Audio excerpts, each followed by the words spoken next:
અનહદ, જેની હદ જ નથી, જેનો છેડો જ નથી, તે પરમાત્મા છે. તે આંખે દેખાતા નથી, તે શરીરમાં પ્રાણાયામ વડે જાણી લો.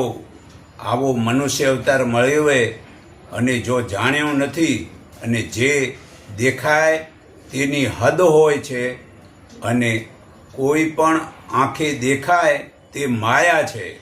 એ માયાના હદમાં જ માણ રહી જાય છે અને જે પરમાત્માને પ્રાપ્તિ કરવામાં મતલબ લગ્ની લગાવતો નથી. એટલે ગંગા એટલે નામ સમજો, નામ મા બાપ પાડે છે. અને યમુના એટલે રૂપ, એ મા બાપના સંગ વડે આ પંચભૌતિક શરીર બને છે.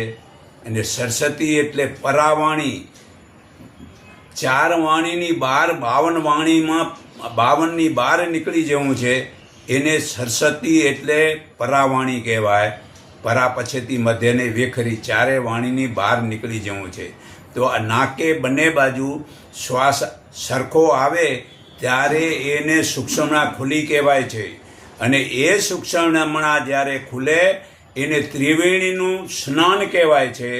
જો તે મૌન રહીને ત્રિવેણીમાં સ્નાન કરે છે તેને જ્ઞાન થાય છે પરમાત્માનું.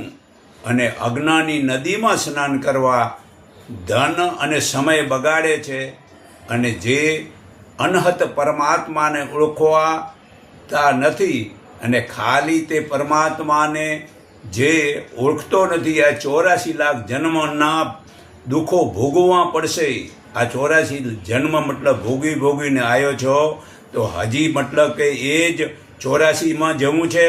તો શા માટે મતલબ કે આ પરમાત્માને ઓળખતા નથી? તો આ ગીતા અધ્યાય 18 શ્લોક હું 60માં હજી આગળ તમને વાંચી સંભળાવું છું કે હે અર્જુન, અત્યારે મોહવશ થઈ જે કર્મ કરવા નથી ચાહતો તે કર્મને તું તારા સ્વભાવ જન્મ પૂર્વકથી બંધાયેલો હોય પરવશ થઈને પણ કરીશ. તે હે અર્જુન, સંસાર યંત્ર પર પડેલા આ પ્રાણીઓને પોતાના માયા વડે ભગવાન ઈશ્વર સર્વ પ્રાણીઓના હૃદય પ્રવેશમાં રહે છે. હે અર્જુન, તું સર્વભાવથી તે પરમેશ્વરને શરણે જા. તેની કૃપાથી તું પરમ શાંતિને સનાતન થાન મોક્ષપદ પામીશ.